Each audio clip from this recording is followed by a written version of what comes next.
मुख्यमंत्री अभ्युदय योजना में आपका स्वागत है। मैं सुखदेव तिवारी।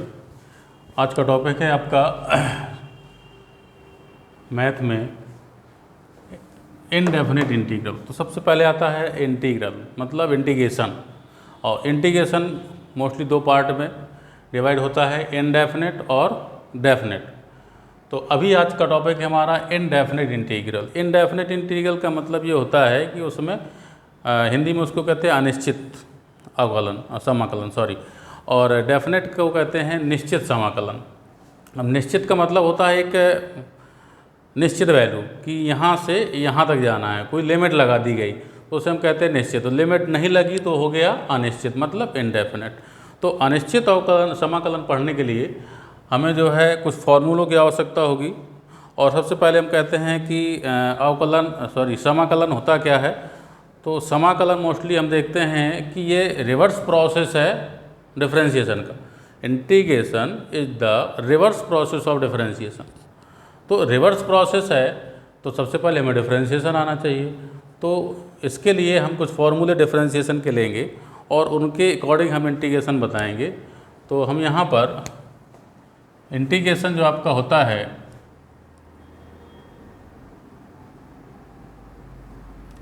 इंटीग्रेशन किसे कहते हैं, तो हम कह सकते हैं कि इंटीग्रेशन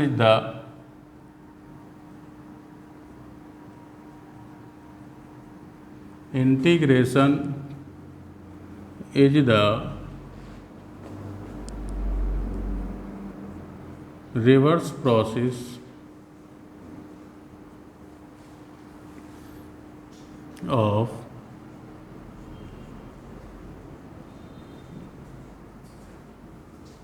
डिफरेंशिएशन। तो उल्टा है ये डिफरेंशिएशन का। तो उल्टा है तो हम यहाँ पे कह सकते हैं कि यदि हम कहें कि डिफरेंशिएशन यदि मैं किसी का करता हूँ, कोई एक fx फंक्शन मैंने लिया और इसका मैंने डिफरेंशिएशन किया, तो सपोज दैट इसका डिफरेंशिएशन हमने माना कि gx आ गया। तो यदि fx फंक्शन का डिफरेंशिएशन gx है तो मैं यहाँ कह सकता हूँ कि इंटीग्रेशन, यदि ये चिन्ह किसका होता है, ये साइन आपका इंटीग्रेशन का होता है, तो यहाँ पे साइन को डिनोट करते हैं इंटीग्रेशन से। और यदि मैं gx का क्या लेता हूँ, dx, ये ऑपरेटर होगा। यहाँ पर ये d/dx डिफरेंशिएशन का ऑपरेटर होता है। तो gx का मैं इंटीग्रेशन करता हूँ तो निश्चित रूप से क्या आना चाहिए, fx आना चाहिए। लेकिन ये फॉर्मूला में ये c आ जाता है और c एक आर्बिट्री कांस्टेंट होता है, तो यहाँ पर c जोड़ा जाता है। तो हम कह सकते हैं कि यदि fx का डिफरेंशिएशन gx है तो फिर gx का इंटीग्रेशन क्या हो जाएगा, fx हो जाएगा, लेकिन प्लस c जुड़ जाता है। अभी प्लस c क्यों जोड़ा जाता है उसके लिए भी मैं एग्जाम्पल लेकर के कुछ चर्चा करेंगे कि ये प्लस c क्यों जोड़ा जाता है। तो यहाँ पर हम जैसे कुछ एग्जाम्पल लेते हैं। हमने डिफरेंशिएशन पढ़ रखा है, तो डिफरेंशिएशन के लिए मैं जरा सा छोटा सा एग्जाम्पल लेता हूँ कि यदि मैं x² का डिफरेंशिएशन करता हूँ, तो हम जानते हैं कि x² का डिफरेंशिएशन क्या आता है, 2x आता है। x की power n, x to the power n का डिफरेंशिएशन nx की पावर n-1 होता है। आपने इंटरमीडिएट में भी पढ़ा हुआ है। क्योंकि हम लोग कंपटीशन की तैयारी कर रहे हैं और IIT JEE के लिए पढ़ रहे हैं, इसलिए हमें बेसिक फार्मूले आते हैं, बट हम उनको दोबारा से एक बार रिवाइज करवाना चाह रहे हैं। तो यदि x² का डिफरेंशिएशन 2x है तो निश्चित रूप से इंटीग्रेशन ऑफ क्या करेंगे, हम 2x लेते हैं तो dx कितना आना चाहिए, x² आना चाहिए। ठीक है, लेकिन इस x² में हम प्लस c जोड़ते हैं, तो प्लस c यदि नहीं जोड़ते हैं तो हम कहेंगे x² आता है। ठीक है, लेकिन अच्छा अब दूसरा मैं लेता हूँ कि डिफरेंशिएशन आपने x² + 2 का किया, +2 + 3 4 5, दिस इज कांस्टेंट टर्म। तो मैंने यदि x² में कोई कांस्टेंट टर्म ऐड किया और इसका डिफरेंशिएशन किया तो बेटा कितना आएगा, 2x ही आएगा, क्योंकि 2 कांस्टेंट टर्म है और कांस्टेंट टर्म का डिफरेंशिएशन 0 हो जाता है। तो x² + 2 का भी डिफरेंशिएशन बेटा क्या आया, 2x आया। तो मैं क्या करूँगा, रिवर्स प्रोसेस है चूँकि, तो फिर 2x का डिफरेंशिएशन करूँगा, इंटीग्रेशन करूँगा, तो 2x का इंटीग्रेशन तो हमारा क्या आया, x² आया। तो बेटा ये क्या है, +2 छूट जाएगा। तो ये +2 छोड़ने के कारण छूट जाता है, क्योंकि जो भी कांस्टेंट टर्म होते हैं उनका डिफरेंशिएशन क्या होता है, 0 होता है। जब उनका डिफरेंशिएशन शून्य होता है तो रिवर्स प्रोसेस के अंतर्गत जब मैं इंटीग्रेशन करता हूँ तो वो जो कांस्टेंट टर्म था वो छूट गया। तो ये छूट गया तो उसको पुनः हमें यहाँ लाने के लिए ये आर्बिट्री कांस्टेंट c ऐड करना होता है। तो ये सभी इंटीग्रेशन में जितने भी इंटीग्रेशन के फॉर्मूले होंगे, कोई भी इंटीग्रेशन का क्वेश्चन होगा, मतलब इनडेफिनेट इंटीग्रल में c ऐड होता है, डेफिनेट में नहीं ऐड होता है। वो हम डेफिनेट में बताएंगे क्यों नहीं होता है, क्योंकि उसमें लिमिट होती है। तो यहाँ पर हम देख रहे हैं, आप इस तरह से कोई और भी ले सकते हैं कि जैसे x + 1 का हमने क्या किया, डिफरेंशिएशन किया, तो x का डिफरेंशिएशन क्या होता है 1, 1 का डिफरेंशिएशन क्या होता है 0, अर्थात कितना हो गया 1 हो गया। तो फिर निश्चित रूप से मैं इंटीग्रेशन 1 dx करूँगा तो क्या आता है 1 का मतलब होता है x⁻0 ले सकते हैं, और इसका इंटीग्रेशन करते हैं हम तो क्या आता है x आता है, इसलिए हम प्लस क्या लगा देते हैं यहाँ पे c लगा देते हैं। क्यों x आएगा, क्योंकि यहाँ पे x + 1 है। तो यहाँ पर हम ये देखते हैं कि +c क्यों लगाया जाता है। तो मैंने जो बताया कि ये gx का इंटीग्रेशन fx + c होगा, तो c हम इसलिए लगाते हैं क्योंकि डिफरेंशिएशन के दौरान जो भी कांस्टेंट रहे होंगे वो इंटीग्रेशन करने पर नहीं आते, इसलिए एक आर्बिट्री कांस्टेंट ऐड कर देते हैं। कुछ कंडीशंस गिवन रहती हैं, उन कंडीशंस के अकॉर्डिंग कंडीशंस की वैल्यू पुट करके हम c की वैल्यू निकालते हैं, और c की वैल्यू जब निकल आती है तो वही वैल्यू निकलेगी जो यहाँ पर रही होगी। ओके, तो इसको देखते हुए अब हम जो है कुछ बेसिक फंडामेंटल फार्मूले फॉर इंटीग्रेशन बताते हैं। जो बेसिक फार्मूले हैं आपके,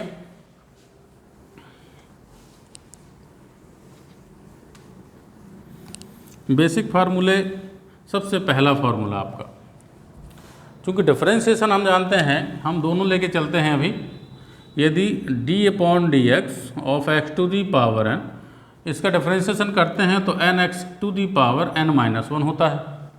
अच्छा, मैं यदि इसका इंटीग्रेशन करूं तो क्या जाएगा, x⁻n आ जाएगा। ठीक है, तो दरअसल इसमें थोड़ा सा कम मैनेज होता है। यहाँ पर मुझे x⁻n का ही क्या चाहिए, इंटीग्रेशन भी चाहिए। तो इसका इंटीग्रेशन क्या आता है x⁻n+1/n+1 और +c, और लेकिन एक कंडीशन होती है कि n की वैल्यू क्या ना होगी, -1 नहीं होगी। ठीक है, तो मैं ये कह सकता हूँ कि यदि इसका डिफरेंशिएशन करूँ तो ये आना चाहिए। क्यों भाई, क्योंकि अब इसका इंटीग्रेशन ये है तो इसका डिफरेंशिएशन ये होना चाहिए। तो मैं आपको फॉर ओरल या हम कह सकते हैं रफली बता सकते हैं कि x⁻n+1/n+1 का क्या किया मैंने, डिफरेंशिएशन किया, तो x⁻n आना चाहिए। तो देखो ये फॉर्मूला है डिफरेंशिएशन का, nx⁻n-1 which is constant. Constant कहाँ जाएगा, आगे आ जाएगा, n+1 हो गया। ठीक, ये n+1 बाहर आ गया, इसका डिफरेंशिएशन किया तो n+1 आगे आया और एक पावर सब्ट्रैक्ट हो जाएगी तो n बचेगी, और +c कांस्टेंट है तो डिफरेंशिएशन 0 हो गया। तो मैं कहूँगा this is cancel out which is x⁻n। तो x⁻n किसका डिफरेंशिएशन आया, इस फंक्शन का, इसका x⁻n डिफरेंशिएशन है, अर्थात x⁻n का इंटीग्रेशन ये होगा। तो ये एक फार्मूला हुआ, लेकिन इसमें एक कंडीशन ये रहती है कि n⁻n=-1। क्यों, क्योंकि यदि मैं -1 यहाँ रखता हूँ तो -1 + 1 क्या हुआ 0, समथिंग अपॉन 0 इन्फिनिटी। तो ये फंक्शन इनफाइनाइट हो जाएगा, जो फाइनाइट नहीं होगा, और फाइनाइट नहीं होगा तो ये इंटीग्रेशन नहीं होगा। इसलिए हम n=(-1), मतलब n की वैल्यू -1 नहीं होगी। यदि -1 होगी तो ये फॉर्मूला नहीं लगेगा, ये ध्यान देना है। दूसरा हम जो है डिफरेंशिएशन ऑफ, आप जानते हैं एक्सपोनेंशियल x। अब एक्सपोनेंशियल का तो जानते हैं, एक्सपोनेंशियल e⁻x ही होता है डिफरेंशिएशन। यदि इसका डिफरेंशिएशन e⁻x होता है तो हम e⁻x का इंटीग्रेशन भी e⁻x +c हो जाएगा। दूसरा एक्सपोनेंशियल फंक्शन होता है, कोई हम कह सकते हैं जरा c, कोई कांस्टेंट है, कोई कांस्टेंट क्वांटिटी है तो उसका क्या होता है 0 होता है। ठीक है, तो यदि वो 0 होता है तो हम कहते हैं 0 dx। अब 0 dx का मतलब, क्यों भाई 0 dx है तो 0 dx का मतलब क्या हुआ 0। अच्छा, जब 0 होगा तो कोई ना कोई कांस्टेंट आ जाएगा बस, और कुछ नहीं आएगा, क्योंकि वेरिएबल आना नहीं है। तो इसका 0 का इंटीग्रेशन करेंगे तो कांस्टेंट आएगा। तो नेक्स्ट है d upon D x a to the power x, a to the power x ये भी वेरिएबल है, और a to the power x का डिफरेंशिएशन आपने पढ़ा है a to the power x log E base a. तो अब ये लॉग ई बेस ए यदि मैं इधर ले आऊँ, चूँकि कांस्टेंट है, तो मैं यहाँ पे इंटीग्रेशन के लिए करूँगा कि ए टू दी पावर एक्स का इंटीग्रेशन क्या होगा। तो जब मैं इसका यहाँ पे इंटीग्रेशन लगाऊंगा तो ये कांस्टेंट है, ये बाहर निकल जाएगा, तो a to the power x upon log a, तो यहाँ पे आ जाएगा a to the power x upon log a, और प्लस एक कांस्टेंट क्या आ जाएगा, सी आ जाएगा। तो ये A to the power x का हो गया। डी अपॉन डी एक्स मैं लॉग ले लेता हूँ, लॉग ई बेस एक्स, एल एन भी कहते हैं इसको। लॉग एक्स का डिफरेंशिएशन होता है 1 अपॉन एक्स, ये मॉड में होता है भाई, मॉड में इसलिए लेते हैं लॉग की कोई भी वैल्यू नेगेटिव नहीं होती, क्योंकि जो नेगेटिव वैल्यू होती है उसका फंक्शन जो होता है वो इमेजिनरी होता है, इसलिए हम यहाँ पे हमेशा पॉजिटिव वैल्यू लेते हैं। तो 1 अपॉन एक्स आ जाएगा, अर्थात मैं ये कहूँगा कि 1 अपॉन एक्स का जो इंटीग्रेशन होगा वो mod of log mod of x plus c हो जाएगा। तो 1 बाई एक्स का इंटीग्रेशन क्या होगा, लॉग एक्स होगा। 1 बाई एक्स का इंटीग्रेशन आपका इस फॉर्मूले से नहीं निकलेगा, S to the power minus N, यदि -1 ऊपर जाएगा तो n इक्वल टू -1 हो जाएगा, और n इक्वल टू -1 हुआ तो फिर ये जो है इस फॉर्मूले को लाई नहीं करेगा। अकॉर्डिंग टू दिस उसका इंटीग्रेशन क्या हो जाएगा, log x हो जाएगा। तो ये आपके एल्जेब्रिक फंक्शन के इंटीग्रेशन है। इसके बाद हम ट्रिग्नोमेट्रिक फंक्शन के इंटीग्रेशन और इनवर्स ट्रिग्नोमेट्रिक फंक्शन के इंटीग्रेशन की चर्चा होगी, इसको नोट करें।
ये फॉर्मूले ज़रूर नोट कर लें, और बिना फार्मूले के हम इंटीग्रेशन नहीं पढ़ सकते हैं।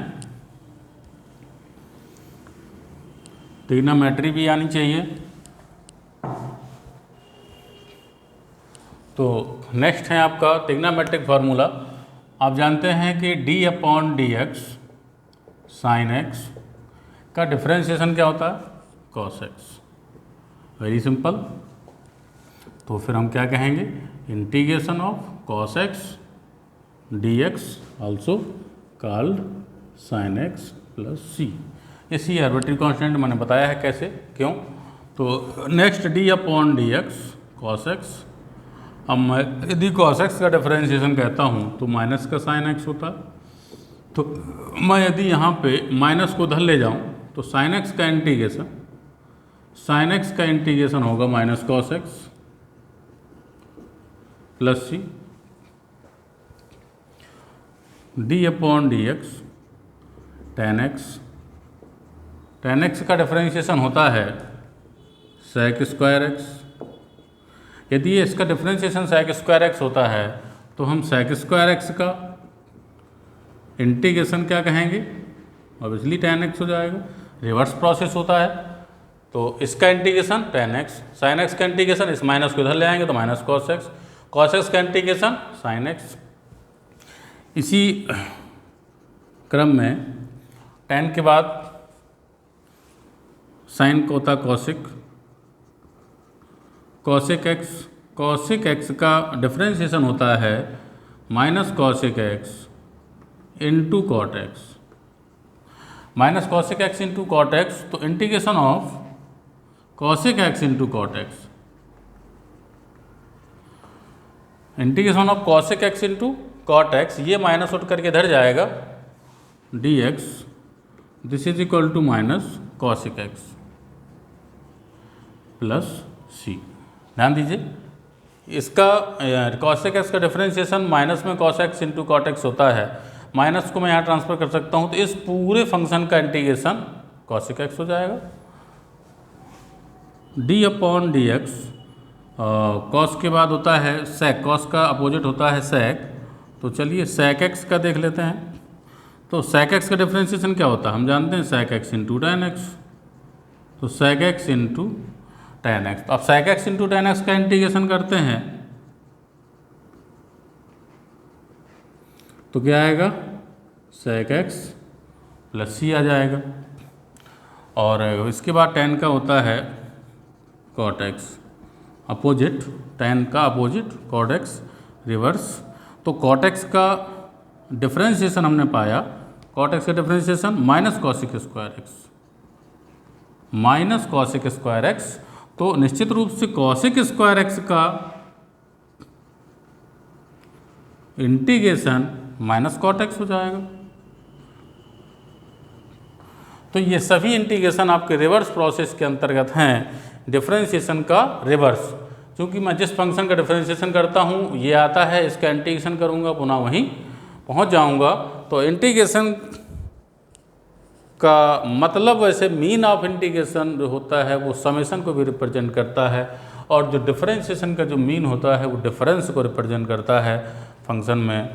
तो ये तो आपके हो गए ट्रिग्नोमेट्रिक फंक्शन। इसमें से कुछ और आते हैं, कुछ और का मतलब मैं ये कह सकता हूँ कि नेक्स्ट आपका जैसे इंटीग्रेशन ऑफ, अब मैं डिफरेंशिएशन ऑफ टेन एक्स तो पता है सेक स्क्वायर एक्स होता है, लेकिन टेन एक्स का इंटीग्रेशन चाहिए मुझे, तो ये फॉर्मूले हैं कुछ। इंटीग्रेशन ऑफ टेन एक्स क्या होगा, इंटीग्रेशन ऑफ कॉट एक्स क्या होगा, और integration of cosec X, integration of sec X, ये चार इंटीग्रेशन हैं। तो टेन एक्स का इंटीग्रेशन होता है लॉग, ये माइनस लॉग कह सकते हैं cos x, mod of cos x, या इसी को और ये हम लिख सकते हैं लॉग सेक एक्स, और कॉट एक्स का होता है लॉग साइन एक्स। क्योंकि लॉग है इसलिए मॉडुलस लगा देते हैं। अब हम यदि लॉग साइन एक्स का, इसमें आप जानते हैं कि सब में प्लस सी रहेगा, अब इसको यदि मैं डिफरेंशिएट करूं तो कॉट एक्स आएगा। क्यों, क्योंकि लॉग साइन एक्स की डिफरेंशिएशन क्या होगा, वन अपॉन साइन एक्स, और साइन एक्स क्या होता है कॉस एक्स, तो कॉस अपॉन साइन क्या होगा कॉट, तो कॉट आ जाएगा। इसका डिफरेंशिएशन यदि मैं करता हूँ तो कॉस एक्स का क्या होता है log cos x, one by cos x, cos x का डिफरेंशिएशन क्या होता है माइनस साइन एक्स, तो साइन बटा कॉस क्या होगा, फिर से टेन आ जाएगा। तो ये फॉर्मूला है आपका टेन एक्स का हो गया, कॉट एक्स का हो गया, इसके बाद सेक एक्स का। तो मैं यहाँ पे लिख देता हूँ कि इंटीग्रेशन ऑफ, इम्पॉर्टेंट है इंटीग्रेशन ऑफ सेक एक्स। तो इंटीग्रेशन ऑफ सेक एक्स क्या होता है भाई, ये होता है log sec X plus tan X, log sec X plus tan X. इसका एक दूसरा फॉर्मूला भी होता है log tan pi by four plus X by two. और नेक्स्ट आपका कॉसेक एक्स आ जाइए, कॉसेक एक्स डी एक्स का होता है log cosec x minus cot x, ये प्लस सी तो रहेगा ही,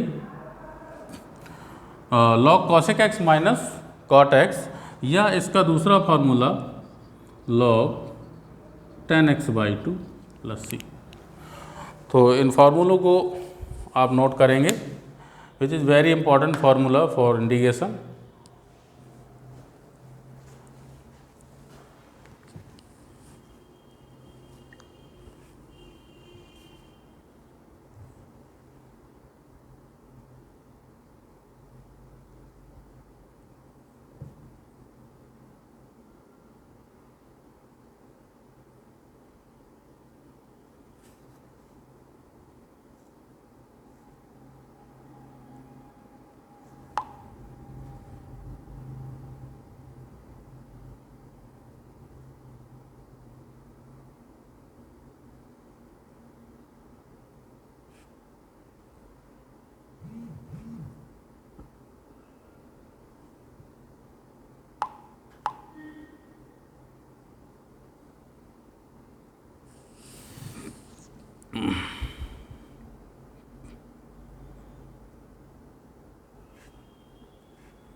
तो वही नेक्स्ट है आपका इनवर्स ट्रिग्नोमेट्रिक फंक्शन के कुछ फार्मूले देख लेते हैं। आपने पढ़ा होगा d upon D x sine inverse x upon a ले लेते हैं हम। यदि इसका डिफरेंशिएशन होता है 1 upon under root 1 minus x square होता था, तो 1 का मतलब यहाँ पे हो जाएगा ए स्क्वायर माइनस एक्स स्क्वायर। ये sign inverse x upon A का जो डिफरेंशिएशन है, तो साइन इनवर्स का क्या होता है 1 upon under root 1 minus x square और एक्स अपॉन ए का स्क्वायर हो जाएगा। फिर एक्स अपॉन ए का करेंगे तो 1 अपॉन ए आता है, 1 अपॉन ए कैंसिल हो जाएगा, तो ये फार्मूला आ जाएगा।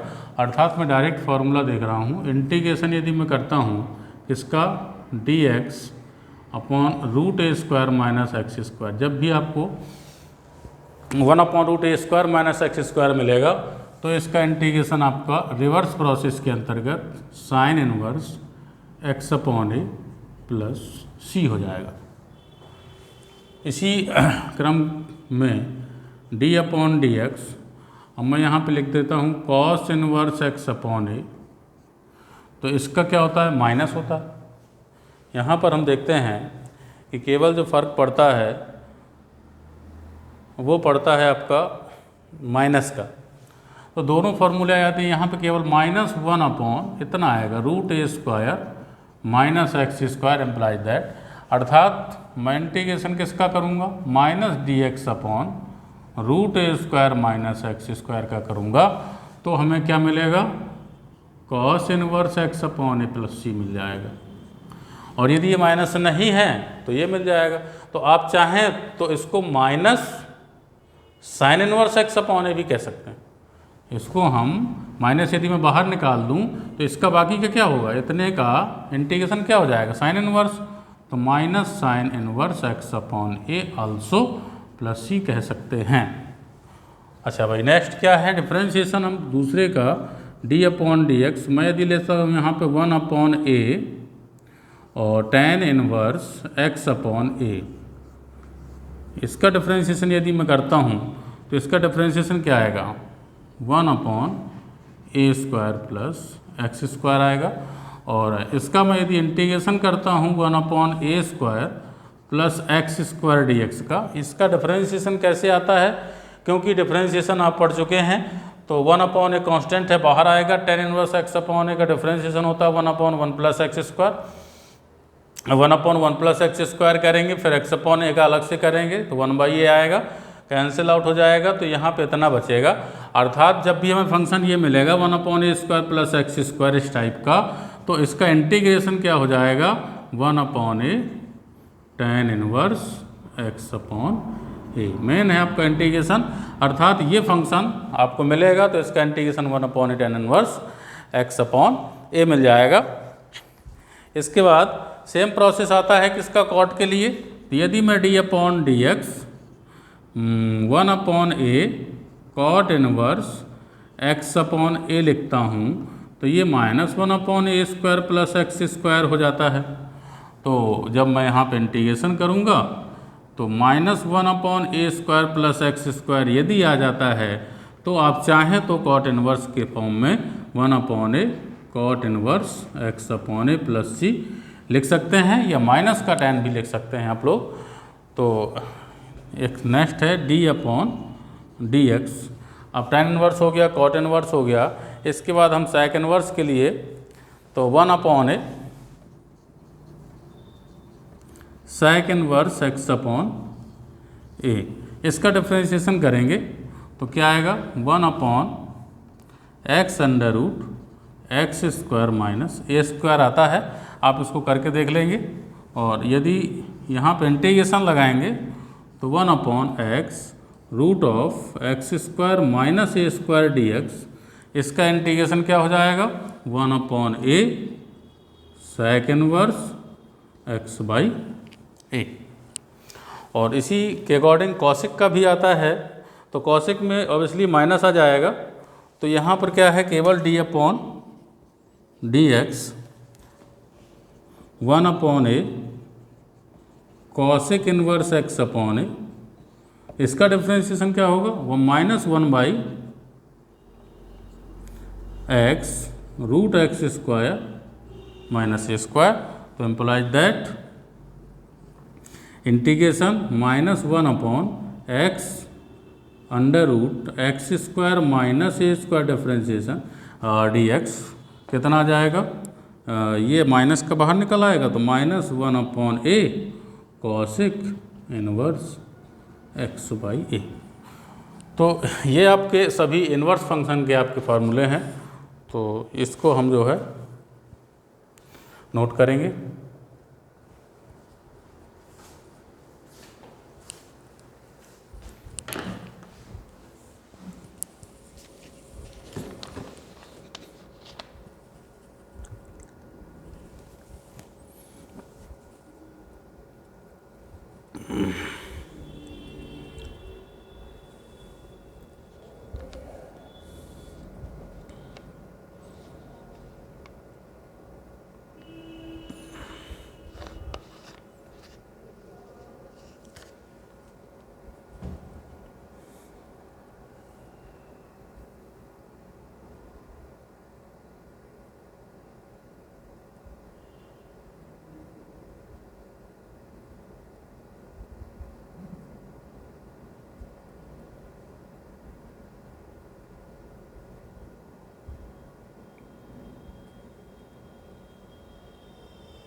तो देखिए ये कुछ फंडामेंटल फार्मूले हुए इंटीग्रेशन, डेफिनेट इंटीग्रेशन के।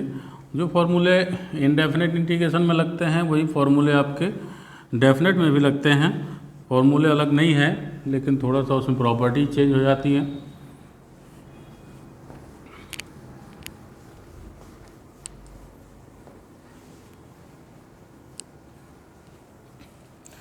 तो यहाँ पर आप जो है कैसे किसी फंक्शन को इंटीग्रेट करते हैं अकॉर्डिंग टू फार्मूला, तो थोड़ा सा हम देखते हैं। इसके बाद आपके type of integration, indefinite integral में भी टाइप ऑफ इंटीग्रेशन होते हैं। कितने टाइप के सब्स्टिट्यूशंस होता है, बाय पार्ट होता है, इंटीग्रेशन कंटिन्यूएशन होता है, क्रमशः इंटीग्रेशन कहते हैं। और तो उसमें भी कई टाइप के इंटीग्रेशन आते हैं, तो उनको सबका हम जो है सभी के बारे में अध्ययन करेंगे। लेकिन हम यहाँ पर ये देखते हैं कि जनरली हम किसी फंक्शन को इंटीग्रेट करते हैं, जैसे हमने पहला क्वेश्चन लिया कि integration 1/sin x into cos x dx, which is simple question of integration. तो हम इससे पहले हम देखते हैं कि यहाँ पे 1/sin x into cos x, इस तरह का कोई फंडामेंटल फार्मूला मैंने नहीं पढ़ा कि मैं उस फार्मूले के अकॉर्डिंग सीधे रखूँ और उसका इंटीग्रेशन हो जाए। लेकिन 1/sin x कॉसिक एक्स होता है, 1/cos x sec x होता है। अब कॉसिक इंटू सेक का भी इंटीग्रेशन मैंने नहीं पढ़ा कि integration of cosec x into sec X, cosec into cot पढ़ा है, लेकिन cosec x into sec X नहीं पढ़ा हुआ है। तो फिर इस इंटीग्रेशन को कैसे सॉल्व करेंगे, थोड़ा सा दिमाग लगाएंगे। इस 1 की जगह मैं क्या लिख सकता हूँ, बाई ट्रिग्नोमेट्री यहाँ पे मुझे मालूम है कि sine square X plus cos square X is equal to क्या होता है, 1 होता है। अर्थात मैं 1 की जगह क्या लिख दूंगा, sign square X plus cos square x upon sine x into cos x dx लिख सकता हूँ मैं। कुछ ट्रिग्नोमेट्री भी आनी चाहिए, जो ट्रिग्नोमेट्री आपने पढ़ी है वो सब इंटीग्रेशन में यूज होगी, क्योंकि यदि ट्रिग्नोमेट्री नहीं आती है, डिफरेंशिएशन नहीं आता है, तो इंटीग्रेशन आना इम्पॉसिबल है। यदि दो चीज़ें आपको नहीं आती हैं तो मान लीजिए कि आपको ट्रिग्नोमेट्री इंटीग्रेशन नहीं आएगा। इसलिए आप जो भी पीछे आपने पढ़ा है उनको एक बार रिवाइज कर लें। और यहाँ पर हम देखते हैं कि इससे क्या होगा। अब इसमें हम यहाँ पे जाते हैं कि इससे भी डायरेक्ट कोई इंटीग्रेशन नहीं मिलता है, तो अलग अलग डिवाइड कर दें। तो अलग अलग हमने क्या किया, देखिए सेपरेट कर दिया, sign square x upon sine x into cos x plus cos square x upon sine x into cos x dx। अब एक साइन एक्स कैंसिल, एक कॉस एक्स कैंसिल, तो साइन अपॉन कॉस क्या होता है, tan, तो tan x plus cos upon sine क्या होता है, cot x। तो ये आ गया आपका tan x plus cot x। Very good. अच्छा भाई, tan x plus cot x दो पद हैं, तो दोनों का अलग अलग डिफरेंशिएशन करते थे, अलग अलग लीनियर प्रॉपर्टी होल्ड होती थी। यहाँ भी लीनियर प्रॉपर्टी होल्ड होती है, यहाँ पे भी आप जो है इंटीग्रेशन अलग अलग, लीनियर का मतलब होता है दोनों को सेपरेट अलग अलग इंटीग्रेशन कर देना। अब tan x का इंटीग्रेशन, tan x का इंटीग्रेशन क्या होता है, इससे पहले मैंने पढ़ा है। tan x का इंटीग्रेशन होता है log sec x या माइनस log cos x, आपको ध्यान देना होगा। तो यहाँ पे log mod of sec x plus cot का होता है log mod of sin x और प्लस एक कांस्टेंट c आ जाएगा। तो यहाँ log की प्रॉपर्टी यदि चाहें तो log m plus log m into n होता है। तो यहाँ पर मैं लिखना चाहूँ तो log sec x into sine x plus c हो जाएगा, और साइन सेक को 1/cos कहते हैं तो log 10 हो जाएगा। तो मैं चाहूँ तो इसका जो है log sine X upon cos x plus C, this is log 10x।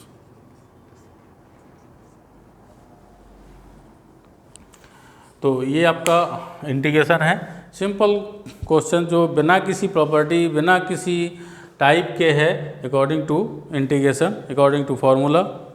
इसको हम नोट करेंगे।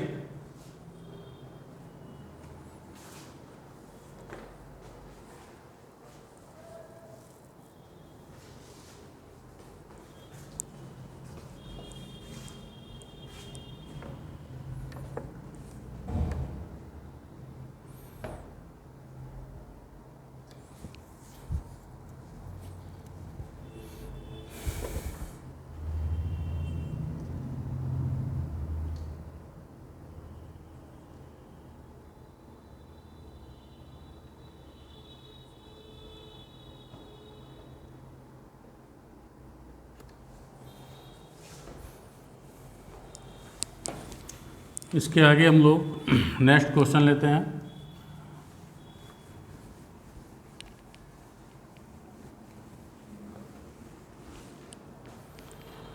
बड़ा सिंपल क्वेश्चन है, integration of tan square x dx। Direct नहीं है। अब tan स्क्वायर एक्स का भी इंटीग्रेशन मैंने डायरेक्ट नहीं पढ़ा, ना मैंने कोई फार्मूला डायरेक्ट आपको फंडामेंटल फार्मूला नहीं बताया। तो tan का बताया लेकिन tan स्क्वायर एक्स का नहीं बताया।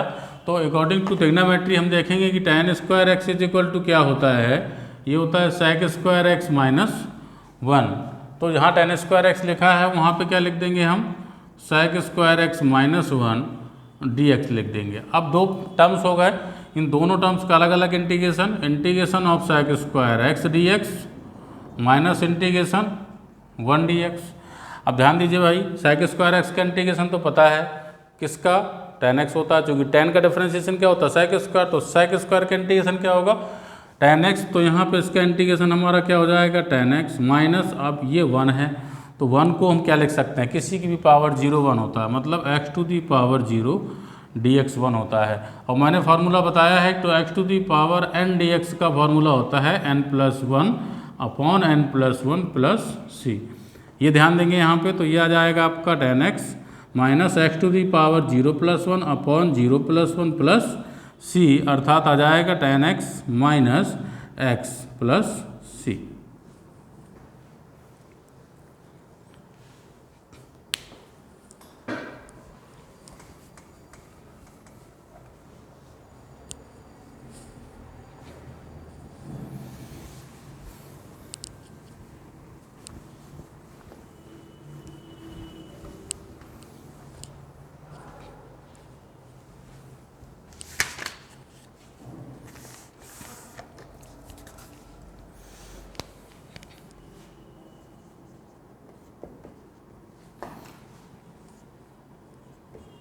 Very important question, 5 to the power log e base x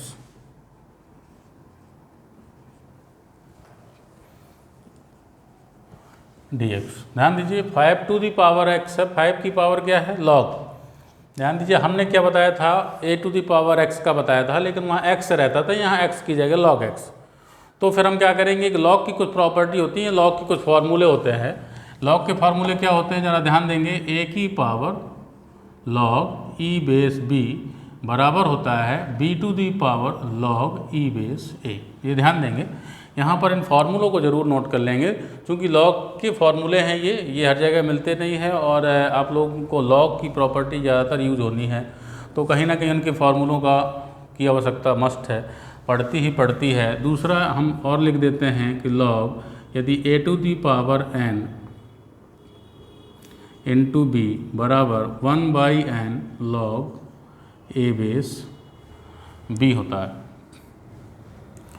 और आपको बताया गया है कि a to the power log a base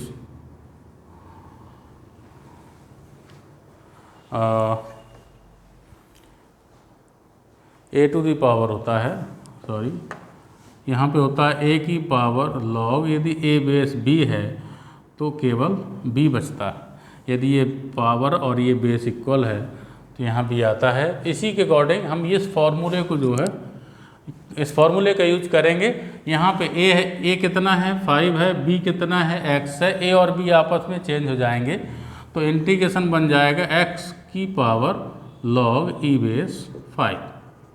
अब बेटा ये पूरा का पूरा कांस्टेंट हो गया, क्या हो गया, कांस्टेंट हो गया। जब ये कांस्टेंट हो गया तो हम जानते हैं कि इंटीग्रेशन ऑफ x की पावर n dx क्या होता है, x to the power n+1 upon n+1 बताया गया है।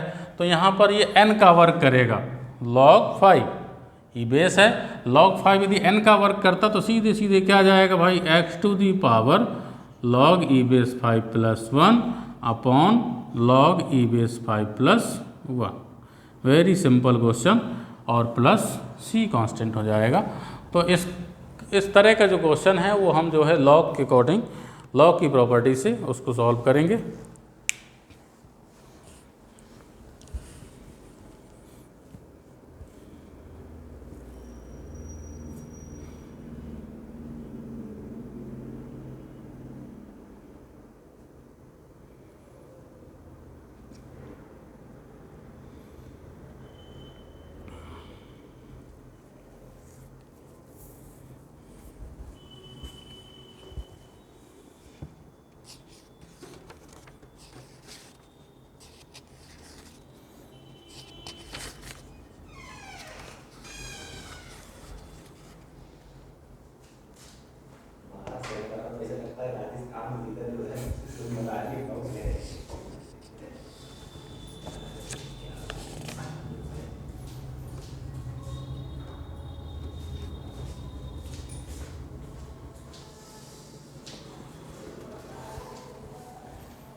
ध्यान दे भाई, एक स्पेशल फंक्शन का कोई जो है क्वेश्चन ले लेते हैं उसमें हम, और वो स्पेशल फंक्शन क्या है जो इन जनरल फंक्शन से अलग है।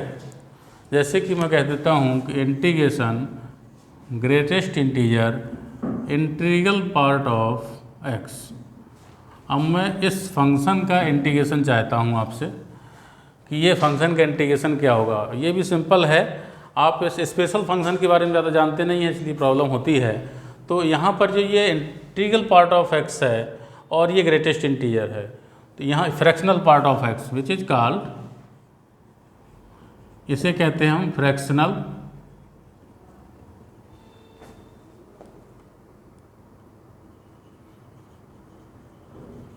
पार्ट ऑफ एक्स, और ये आपका होता है ग्रेटेस्ट इंटीजर।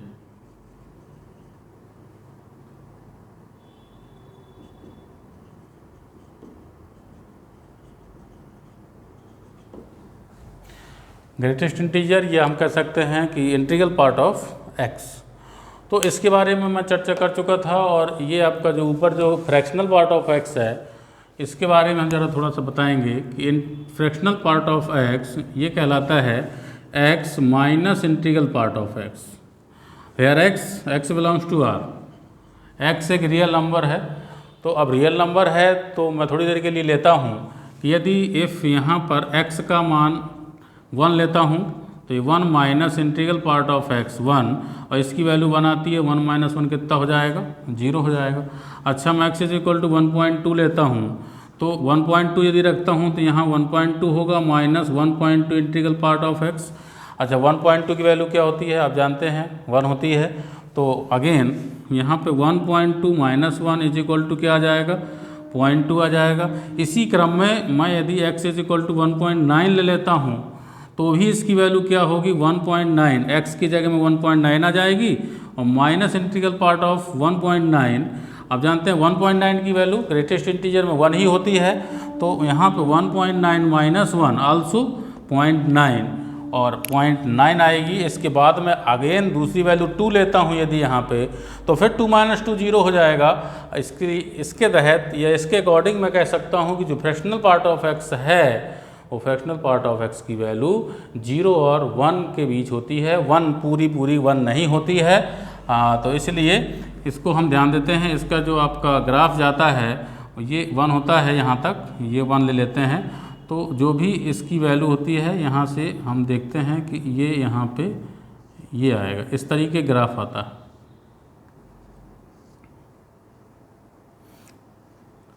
ये एक्स एक्सिस है, वाई एक्सिस, मतलब कहने का जो फ्रैक्शनल पार्ट ऑफ एक्स है इसकी जो वैल्यू है वो 0 और 1 के बीच आती है, 1 कभी नहीं हो सकती है, और 0 हो जाएगी, तो 0 और 1।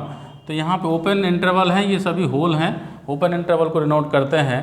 तो मैं ये कह सकता हूँ कि integral part of x which is lies between 0 to 1 which is less than 1 not is equal to 1। तो अब यहाँ पर हम देखते हैं कि mod of fractional part of x क्या है, 0 और 1 के बीच वैल्यू है। अच्छा, इसकी 0 और 1 के बीच वैल्यू है, तो ग्रेटेस्ट इंटीजर क्या कहता है, यदि 0 और 1 के बीच कोई वैल्यू है तो उसकी वैल्यू सीधे सीधे 0 हो जाएगी। तो हम यहाँ पे कह सकते हैं कि ये फ्रैक्शनल पार्ट की वैल्यू लाइज बिटवीन 0 and 1, तो इंटीग्रेशन ऑफ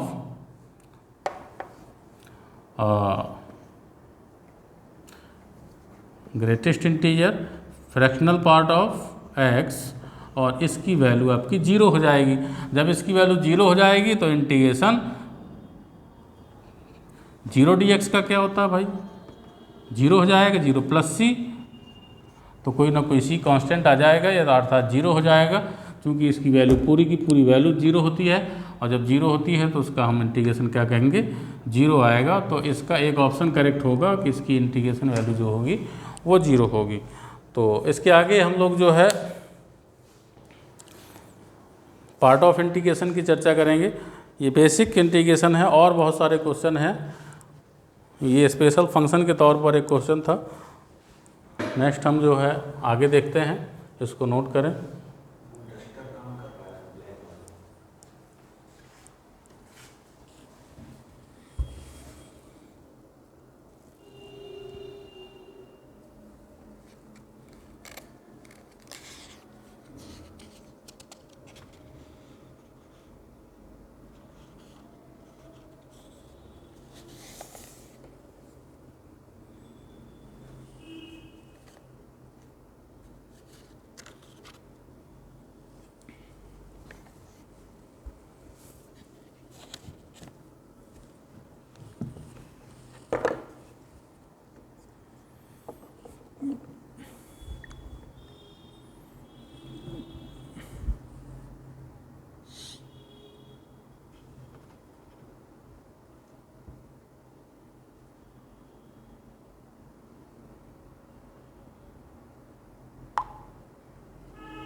हाँ, अब इसके बाद हम जो है देखेंगे method of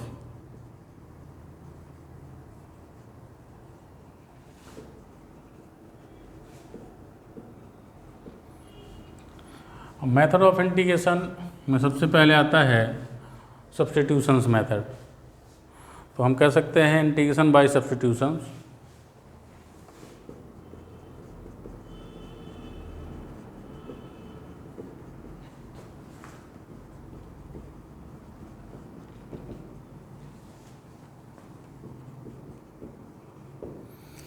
integration by substitution मतलब सबसे पहला जो आपका मेथड है वो सब्स्टिट्यूशन मेथड है। सब्स्टिट्यूशन का मतलब होता है कि उस फंक्शन में आप डायरेक्ट इंटीग्रेट ना कर पाएँ तो कुछ ना कुछ सब्स्टिट्यूट करके उसको एक फंडामेंटल इंटीग्रेशन बनाने के बाद फिर उसको हम सॉल्व करते हैं, तो उसे हम कहते हैं substitutions method.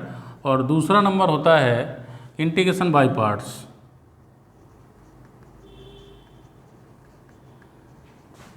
Integration by parts. अच्छा, इंटीग्रेशन बाय पार्ट्स क्या होता है? इंटीग्रेशन बाय पार्ट्स को हम आगे डिटेल में बताएंगे, क्योंकि ये जो इंटीग्रेशन बाय पार्ट्स होता है इसका मीन होता है कि कोई दो फंक्शन इनटू में दिए हुए हैं और उसका हमें इंटीग्रेशन फाइंड करना है।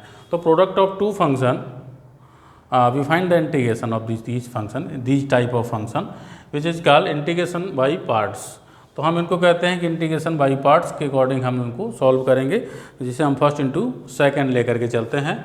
और इसके बाद आता है नेक्स्ट होता है इंटीग्रेशन कंटिन्यूएशन, मतलब समाकलन क्रमशः जिसे कहते हैं।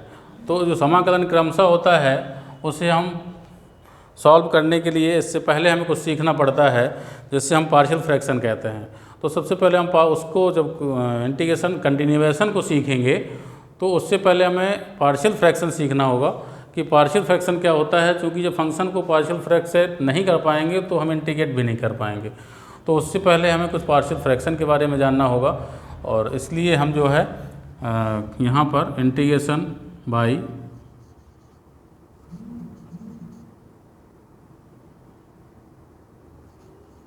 कह सकते हैं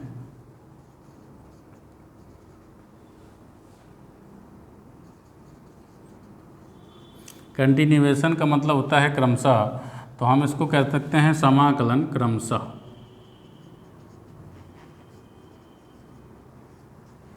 ये समाकलन क्रमशः जो जाता है वो हमें क्या निकालना होगा, हमने बताया पार्शियल फ्रैक्शन। तो किसी फंक्शन का पार्शियल फ्रैक्शन सीखना पड़ेगा इसको पढ़ने के लिए।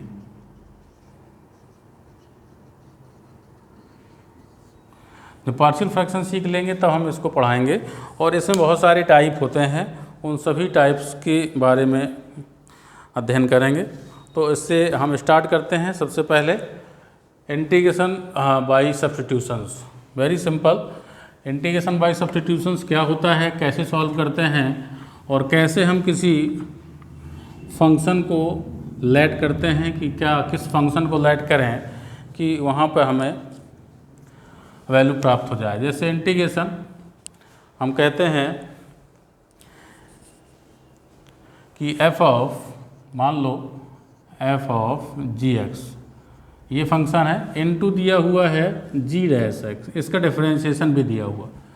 ध्यान दीजिएगा, यहाँ पर हमें इसका डिफरेंशिएशन दिया हो, यदि कोई फंक्शन दिया है तो उसका डिफरेंशिएशन भी वहीं पर दिया हो, तो हमें क्या लेट करना है, उस फंक्शन को लेट कर लीजिए। ये जो f के अंदर फंक्शन है gx, यदि मैं इसको लेट कर लेता हूँ t बराबर gx लेट कर लेता हूँ, तो फिर इसके बाद इसका डिफरेंशिएशन करूँगा dt बाई dx, और इसका डिफरेंशिएशन g का क्या होता है, g डैश x हो जाएगा।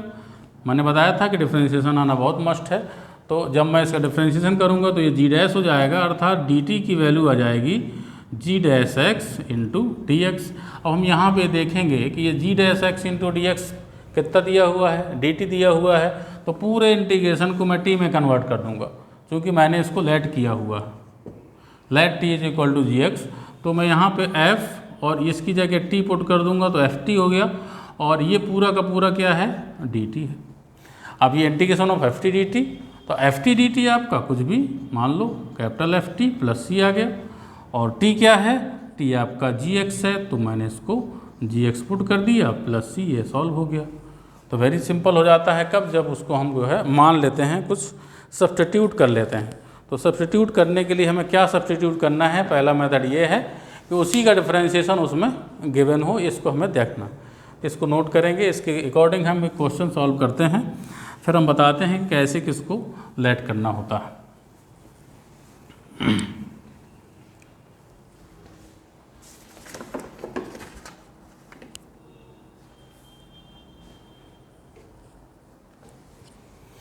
तो एक क्वेश्चन लेते हैं हम, इंटीग्रेशन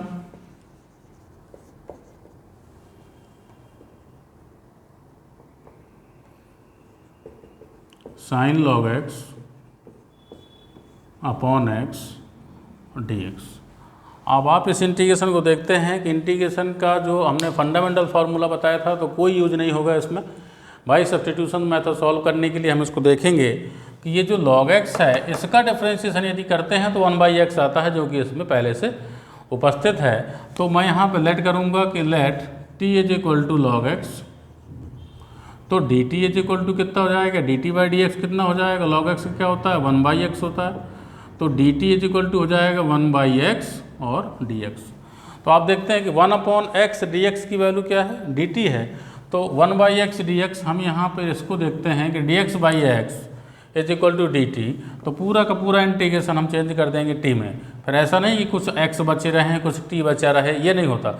यहाँ पर पूरा का पूरा यदि मैं t मानता हूँ तो पूरा इंटीग्रल विद ऑपरेटर t में चेंज हो जाना चाहिए।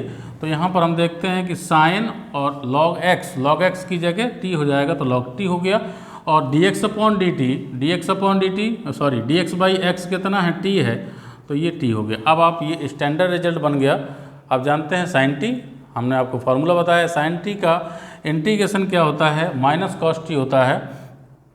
तो यहाँ पे आ जाएगा माइनस कॉस टी प्लस सी। अब टी को रिप्लेस कर देंगे, टी क्या था, log x था, तो minus cos log x plus c. तो ये क्वेश्चन सॉल्व हो गया आपका।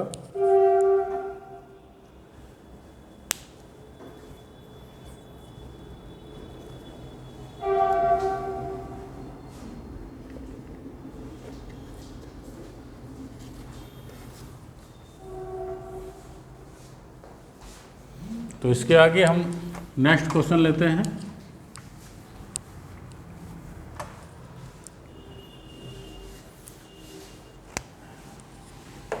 अगला है e to the power m tan inverse x upon 1 plus x square d x. देखिए भाई, ये भी इंटीग्रेशन है और ये भी बाई सब्स्टिट्यूशन मेथड सॉल्व होगा, क्योंकि हम इसमें देख रहे हैं कि e to the power m tan inverse x upon 1 plus x square कोई स्टैंडर्ड रिजल्ट नहीं है। तो हम क्या माने इसमें कि उसका डिफरेंशिएशन इसमें गिवन है। तो उसका डिफरेंशिएशन देखो, tan इनवर्स x का डिफरेंशिएशन क्या होता है, 1/1 प्लस एक्स स्क्वायर होता है। इसलिए हम यहाँ पे लेट करेंगे कि let t is equal to m tan inverse x। m constant है, उससे कोई फर्क नहीं पड़ता। तो इसका डिफरेंशिएशन करेंगे तो dt/dx this is equal to m tan inverse x का क्या होता है 1/1 प्लस एक्स स्क्वायर। तो dt इज इक्वल टू क्या हो जाएगा m/1 प्लस एक्स स्क्वायर और dx। तो यहाँ पे हम देखते हैं कि dx/1 प्लस एक्स स्क्वायर तो गिवन है, लेकिन ये m नहीं है, m कांस्टेंट है, उससे कोई फर्क नहीं पड़ता। तो हमने क्या किया कि m को इधर बुला लिया और ये dx अपॉन क्या हो गया 1 प्लस एक्स स्क्वायर। अब आप देखिए dx/1 प्लस एक्स स्क्वायर पूरा का पूरा कितना दे रहा है वैल्यू, dt/m दे रहा है। तो इनकी हम इसके स्थान पर पुट कर देंगे dt/m। तो यहाँ पर आ जाएगा e to the power t और dt/m। तो मैंने बताया कि m कांस्टेंट है, तो m को आप आगे निकाल लीजिए। तो 1/m integration e to the power t और dt, और e to the power t का इंटीग्रेशन आप जानते हैं कि e to the power t ही होता है, e to power t plus c हो जाएगा। अब t again replace by x, तो हम यहाँ पे लिखेंगे 1/m e to the power m tan inverse x plus c। तो ये इसका रिजल्ट हो जाएगा। तो इस तरह से बहुत सारे क्वेश्चन हैं अभी सब्स्टिट्यूशंस मेथड में भी, जिनको अभी पढ़ना है आपको।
हाँ भाई ध्यान दीजिए, इस क्वेश्चन को बहुत गौर से देखेंगे। इस क्वेश्चन में आप कहीं भी देखते हैं किसको माने किसको ना माने, क्या ये जो है आपका स्टैंडर्ड रिजल्ट देता है, क्या ये अलग अलग करने के बाद कुछ हो सकता है, क्या इसमें कुछ ऐड करके कुछ हो सकता है, तो नहीं संभव है। इसमें केवल और केवल ये दिमाग लगाना है। आपने जितनी जल्दी उसको पकड़ लिया उतना जल्दी क्वेश्चन सॉल्व हो जाएगा। आप इसको देखते हैं, ये नीचे वाले को देखिए, इस नीचे वाले का डिफ्रेंशिएशन आप लाइए तो 4 साइन का डिफ्रेंशिएशन क्या होगा, कॉस, तो 4 कॉस हो जाएगा। और कॉस का क्या होता है, माइनस साइन, तो ये माइनस माइनस प्लस 3 साइन हो जाएगा। तो देखो ऊपर 3 साइन लिखा है प्लस 4 कॉस लिखा है, मतलब नीचे वाले का पूरा डिफ्रेंशिएशन का लिखा हुआ ऊपर लिखा हुआ है। इसका मतलब मेथड ऑफ सब्स्टिट्यूशंस, यहाँ पे हम तुरंत लेट करेंगे t इज इक्वल टू कितना, 4 sine x minus 3 cos x.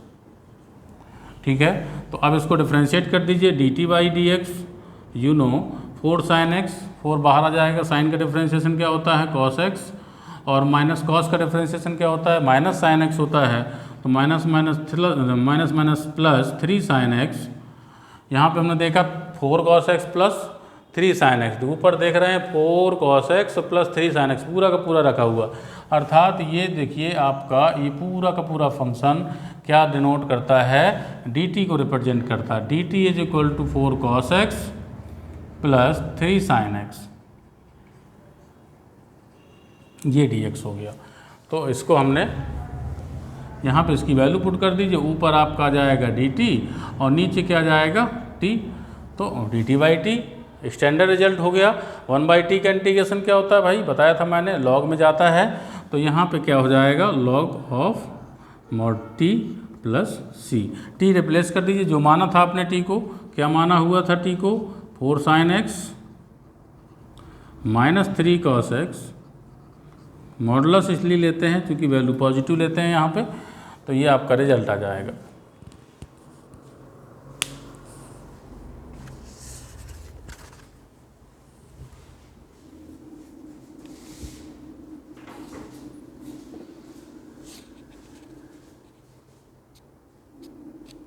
ठीक, तो आज हम जो है यहीं तक, इसका नेक्स्ट वीडियो कल आपको बताया जाएगा इसके आगे।